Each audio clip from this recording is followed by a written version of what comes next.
Asia പ്രവാചകന്റെ പുസ്തകം 53-ാം അധ്യായം 5-ാം വാക്യത്തിൽ നാം ഇപ്രകാരം വായിക്കുന്നു: നമ്മുടെ അകൃത്യങ്ങൾക്ക് വേണ്ടി അവൻ മുറിവേൽപ്പിക്കപ്പെട്ടു, നമ്മുടെ അകൃത്യങ്ങൾക്ക് വേണ്ടി അവൻ ക്ഷതമേൽപ്പിക്കപ്പെട്ടു.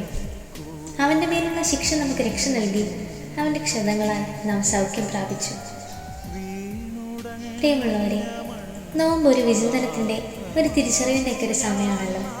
നമ്മൾ ഈശോയെ കൂടുതൽ സ്നേഹിക്കുവാനും കൂടുതൽ ആഴപ്പെടുവാനും നമ്മളെ തന്നെ ഒരുക്കുന്നൊരു സമയം. പലപ്പോഴും നാം ഒക്കെ ചിന്തിക്കാറുണ്ട്, എന്തുകൊണ്ടാണ് ക്രിസ്തുവിനെ പോലെ ഇത്രയും നീതിമാനായ ഒരാൾ ഇത്രയധികം സഹനങ്ങളിലൂടെ കടന്നു പോകുന്നതെന്നൊക്കെ. വിശുദ്ധ ബൈബിളിലും ഇതേപോലെ നീതിമാനായ ജോബിനെ നാം കാണും. ജോബ് ഇതുപോലെ തന്നെ ദൈവത്തോട് ചോദിക്കുന്നുണ്ട്: ദൈവമേ, എന്തുകൊണ്ടാണ് ഇത്രയധികം സഹനങ്ങൾ നീ എൻ്റെ ജീവിതത്തിൽ തരുന്നതെന്ന്. ജീവിതത്തിൽ ശരിക്കും സഹനങ്ങൾ ഉണ്ടാകുന്നത് നമ്മുടെ തെറ്റുകൾ കൊണ്ടോ അല്ലെങ്കിൽ നമ്മുടെ അകൃത്യങ്ങൾ കൊണ്ടോ നമ്മുടെ വീഴ്ചകൾ കൊണ്ടോ മാത്രമല്ല എന്നാണ് ജോബിൻ്റെ കഥ നമുക്ക് പറഞ്ഞു തരുന്നത്.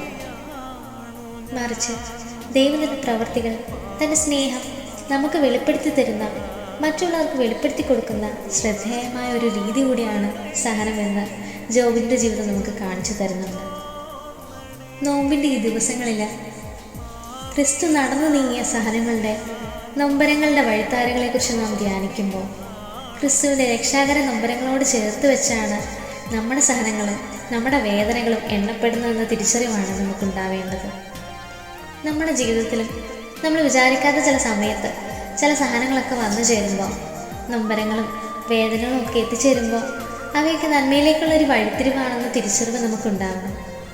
കുരിശിൻ്റെ വഴിയിൽ നാം ധ്യാനിക്കുന്നത് പോലെ, ദൈവമേ, എനിക്ക് വീഴ്ചകൾ, സഹനങ്ങൾ, വേദനകളൊക്കെ ഉണ്ടാകുന്ന സമയത്ത് അങ്ങേപ്പോലെ സമചിത്തതയോടെ അവയെല്ലാം സ്വീകരിക്കുവാനുള്ള കൃപ എനിക്ക് തരണമേ എന്ന് നമുക്ക് പ്രാർത്ഥിക്കാം.